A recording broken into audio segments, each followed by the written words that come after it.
mayor parte de la gente deja eso, abandona ese juego constante imaginario, ¿no? Y los escritores no los escritores y otra gente que se dedica pues y bueno, y mucha gente que también, que aunque no escriba, sigue teniendo esa imaginación. Pero los escritores, en cualquier caso, los novelistas no lo abandonamos, seguimos jugando con ese juego imaginativo, lo que quiere decir que somos unos inmaduros, somos gente que no hemos acabado de crecer, y esto es verdad, no lo digo yo sola, esto es radical. Tienes que llevar al niño dentro vivo para poder crear, es en el niño en donde reside la creatividad, ¿no? Entonces tú estás todo el rato, se escribe aquí en la cabeza, cuando llegas a la página ya has escrito la novela antes, mucho de la novela antes, ¿no? Y estás todo el rato, como digo, imaginando cosas, la cabeza va por ti sola, ¿no?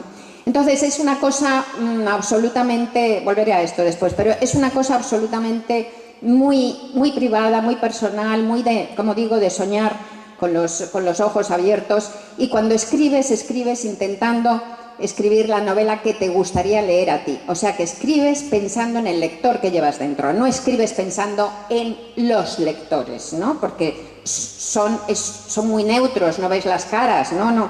Y es algo como muy personal, entonces no puedes hacer eso, no puedes pensar en los lectores.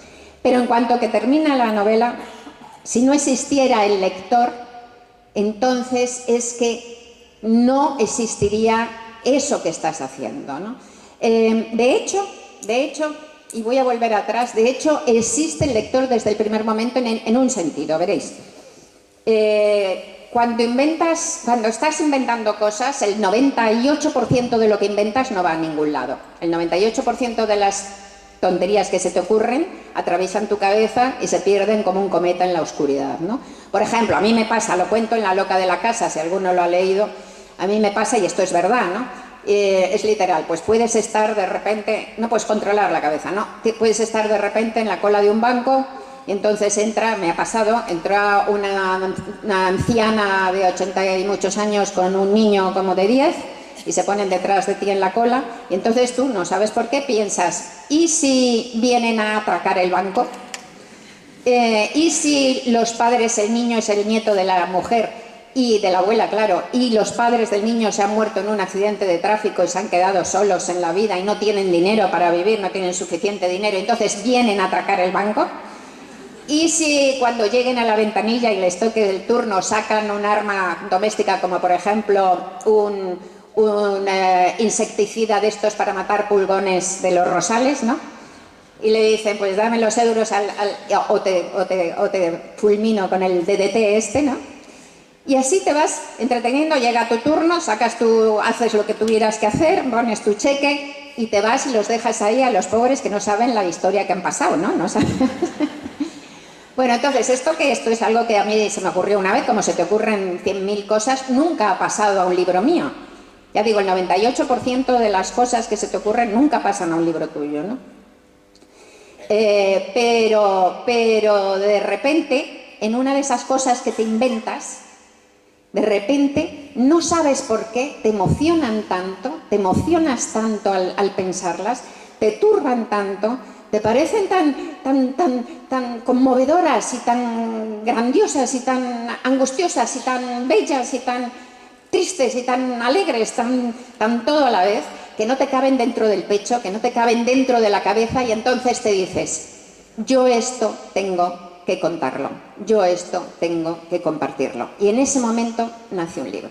O sea que fijaos si están los lectores desde el primer momento, porque lo que te impulsa a escribir es esa necesidad, esto tan grande que se me acaba de ocurrir, que me emociona tanto, tengo que contarlo, tengo que compartirlo. El lector está inevitablemente desde el momento de su concepción. Luego lo que pasa es que mientras que escribes piensas en el lector que llevas dentro, y luego ya volvéis a caer los lectores ya. Cuando terminas la novela, entonces empiezas a pensar, ¿se entenderá, no se entenderá, me leerán? Todos los escritores necesitamos que nos lean, el que diga que no le importa miente como un bellaco. Necesitamos que nos lean, a ser posible, los 1.200 millones de chinos, o sea, todos. Entonces, y esa trenza tan maravillosa, como digo, que se va creando en el tiempo, ¿no? Entre lectores y escritores, que a su vez, insisto, somos lectores, todos los escritores somos gente que ama leer, sobre todo, o sea, somos lectores que escriben, ¿no? pues esto nos salva y nos rescata como personas. ¿Habéis puesto aquí en esto lo de leer juntos mucho más que leer? Por supuesto que sí. ¿Cuánta esperanza, cuánta fe hace falta en la vida, en el ser humano, en la capacidad de comunicación que va creando la cultura, que va creando la civilidad, ¿no? Cuánta fe para leer y para escribir, ¿no? Para pensar que leyendo y escribiendo nos podemos comunicar, que podemos traspasar nuestras emociones, que podemos traspasar nuestros conocimientos, ¿no? Recuerdo una foto absolutamente maravillosa que hay de los bombardeos de Londres en el año 1942. Es una foto en blanco y negro, si googleáis bombardeos Londres biblioteca la encontraréis. Entonces es una foto en blanco y negro y se ve una biblioteca bombardeada, completamente derruida. Hay un cerro de cascotes tremendo, el techo se ha caído y quedan 2 lienzos de pared de la biblioteca en pie, un lateral y otro, con libros todavía, ¿no?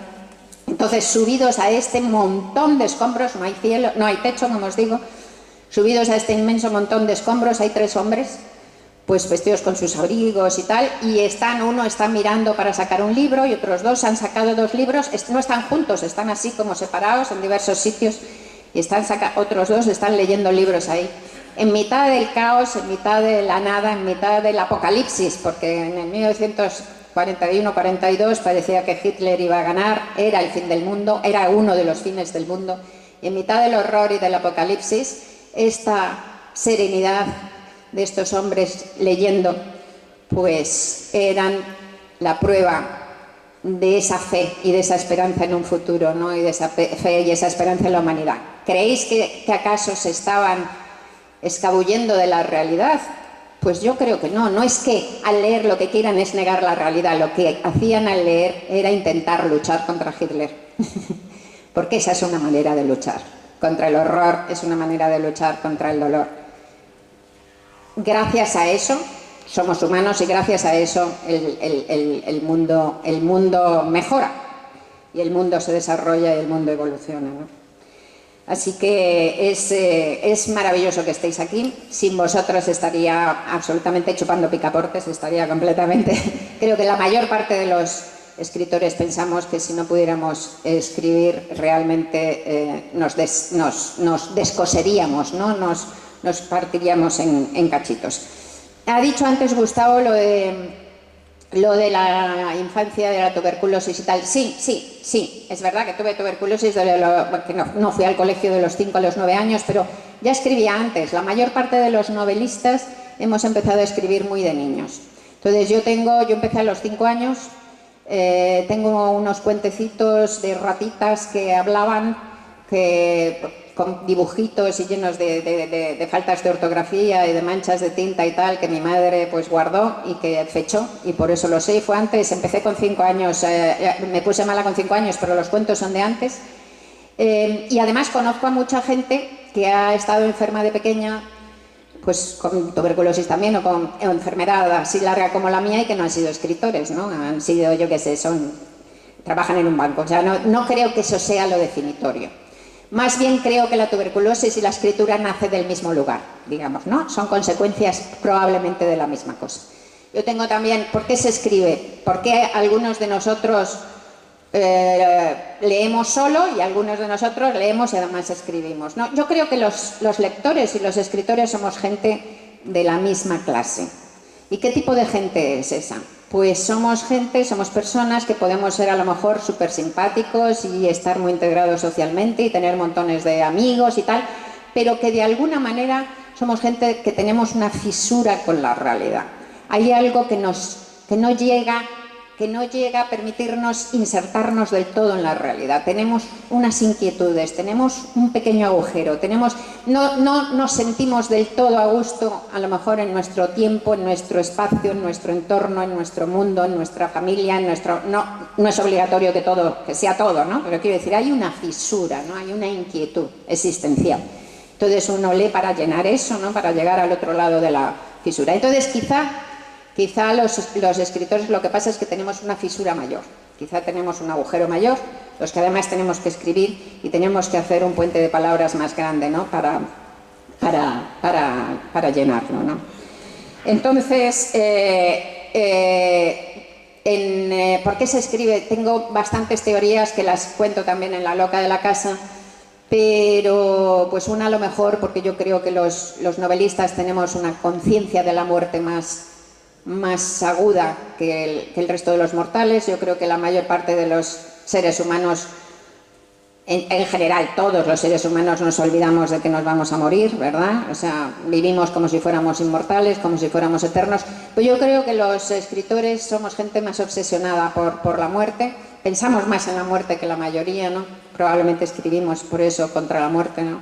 Yo me recuerdo con 10 años de edad diciéndome: mira, Rosita, qué tarde tan bonita, disfrútala porque se pasará y se acabará y luego todo se acabará y te morirás. Esto con 10 años parece un poco insólito, ¿verdad?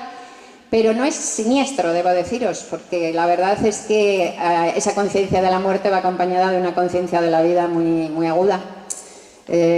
Muchas veces pasamos por la vida como maletas sin ser conscientes de estar vivos, ¿verdad? Como decía John Lennon, el de los Beatles, la vida es eso que sucede mientras nosotros nos ocupamos de otra cosa. Entonces, pues cuando tienes esa conciencia de muerte, pues tienes también una conciencia muy aguda de estar viviendo, y eso es maravilloso, ¿no? Esa sería una razón. Otra razón quizá es la disociación. Yo creo que los novelistas también, todos somos muchos dentro de nosotros, ¿no? Dentro de nosotros hay cantidad de gente, pero los novelistas quizás somos más conscientes de ser muchos, o de esa disociación, ¿no? Lo que os decía antes, que escribir nos permite cosernos, ¿no? No deshacernos.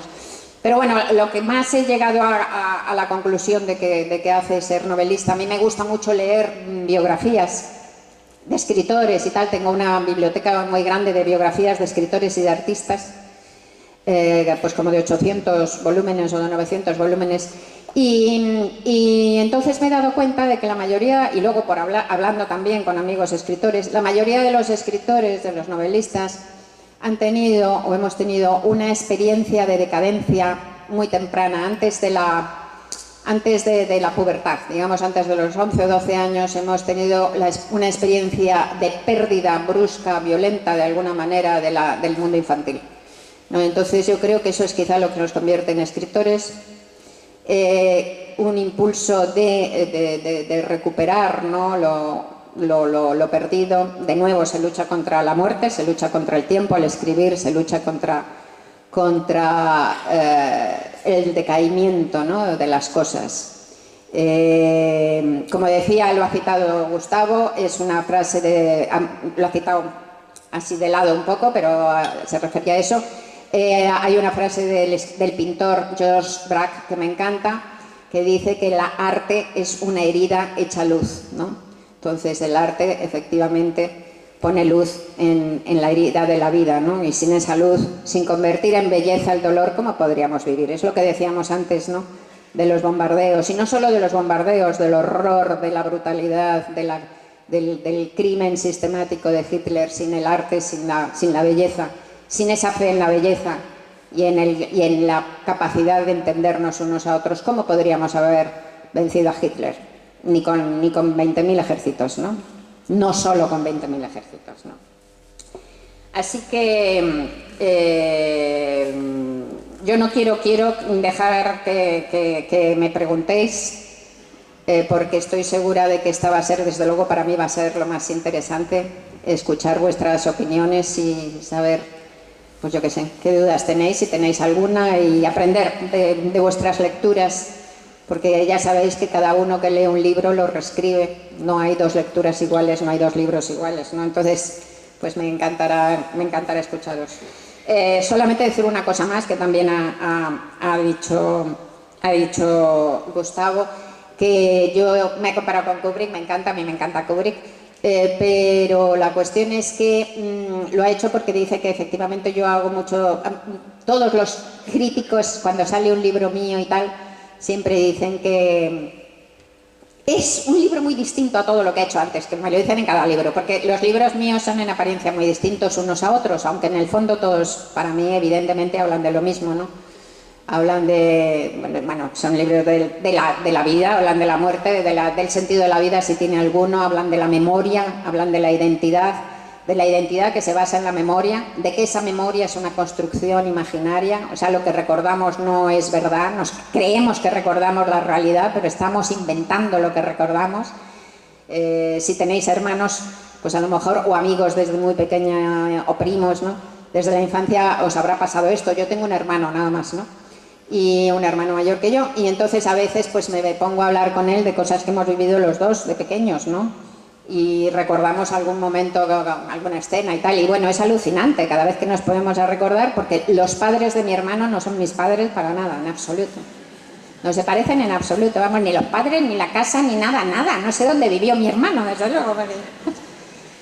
Pero porque claro, cada uno lo ha reinventado, y además es más interesante todavía, la memoria es una ficción en construcción, porque los que tenemos años suficientes sabemos que a medida que vas viviendo vas cambiando esa memoria, es decir, lo que yo hoy recuerdo de mi infancia no es lo que recordaba hace 20 años, ¿no?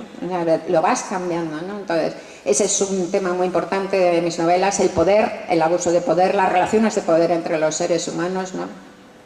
El amor también, o sea que hay unos temas que siempre se repiten, ¿no?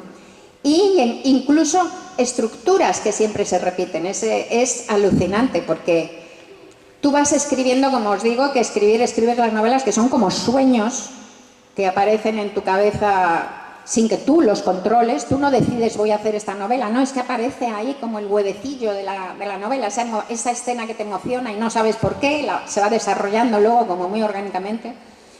Y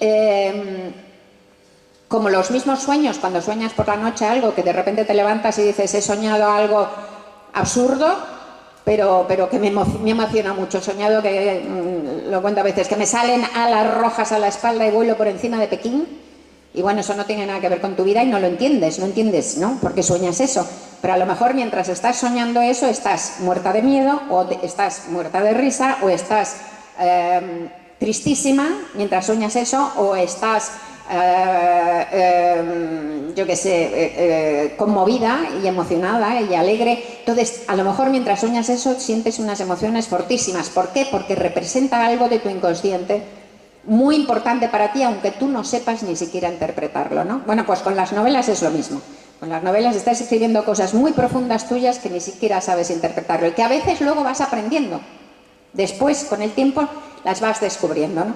Entonces, es muy curioso porque he ido descubriendo también hace poquísimo, me he dado cuenta de que repito constantemente en mis novelas una estructura, incluso hablando de que se repiten, y que ni siquiera los críticos se han dado cuenta, pero que es algo que hago todo el rato, aunque las novelas parecen muy distintas unas de otras.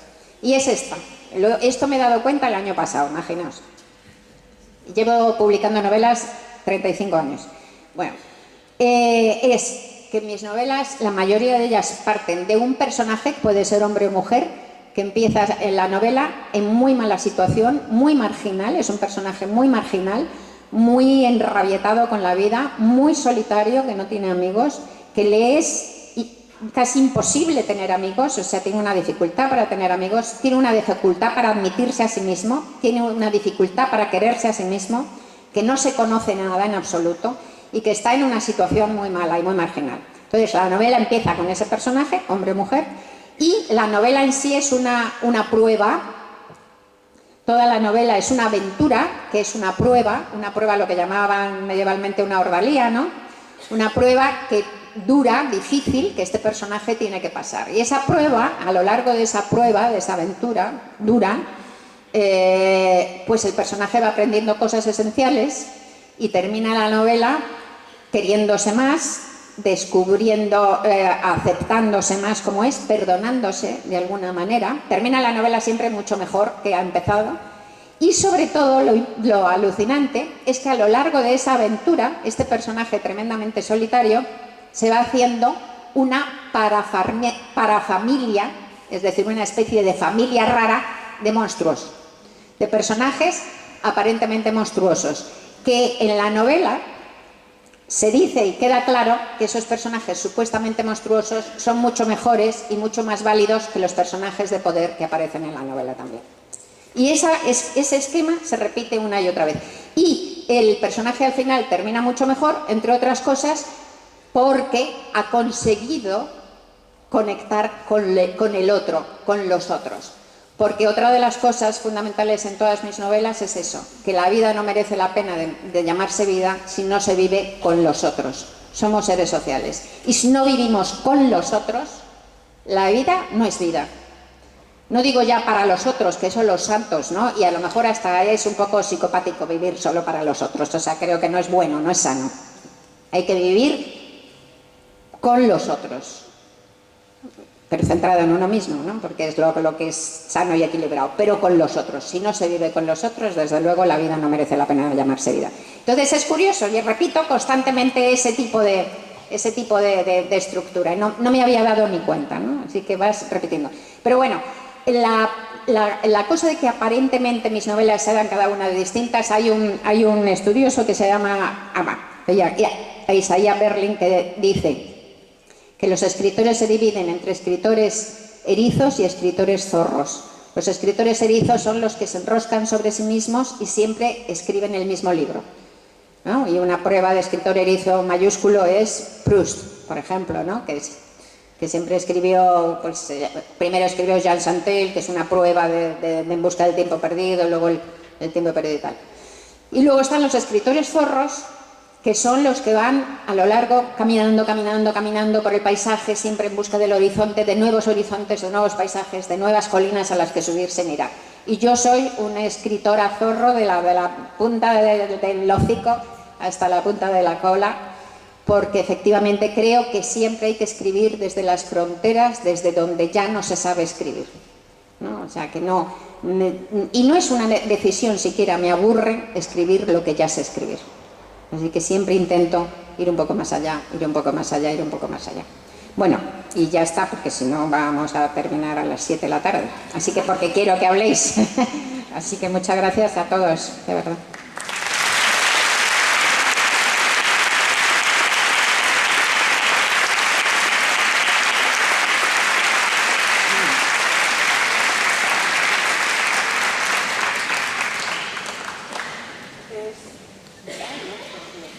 Es vuestro momento ahora y están ahí unos compañeros que se les ve bastante bien por detrás con los micrófonos. Por favor, levantáis la mano, según vayáis queriendo intervenir, os acercarán los micrófonos. Ahí abajo hay una mano. Si os ponéis de pie, se os ve mejor, por favor.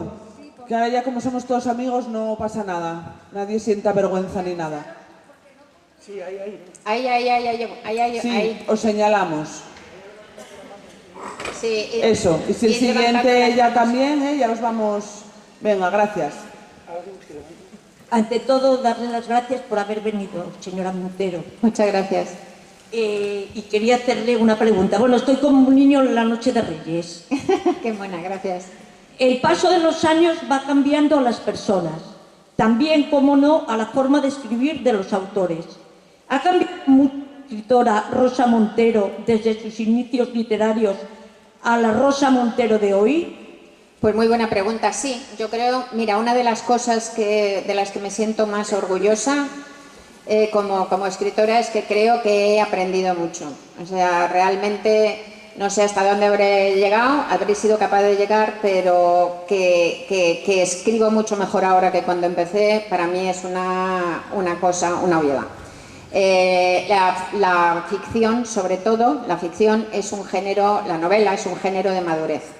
Al contrario que la poesía. La poesía, por ejemplo, pues puede ser como Rimbaud, que con 16 años escribió obra maravillosa y luego pues dejó de escribir el resto de su vida, ¿no? Pero la novela no, la novela es un género de madurez y la mayor parte de las obras mejores de la inmensa mayoría de los escritores que yo leo y que me gustan están hechas en un periodo de madurez vital y biográfica, ¿no?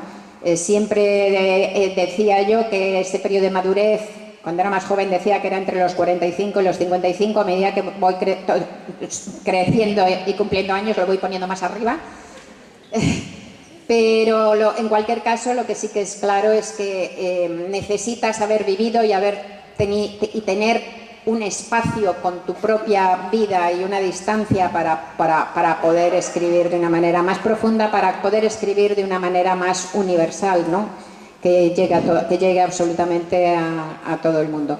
Y es curioso además porque os diré que hace cosa de 6 o 7 años yo creí que ya no iba a llegar a nada más alto, que ya en fin, que estaba de bajada, pensé que había pasado, posiblemente dije, ya he pasado mi periodo de madurez, y pensé que quizás no escribiría nunca algo pues más complejo y más ambicioso que la historia del Rey Transparente, que es uno de mis libros mejores, sin duda, de los más difíciles de hacer, y que La loca de la casa, que es uno de mis libros más originales también y tal.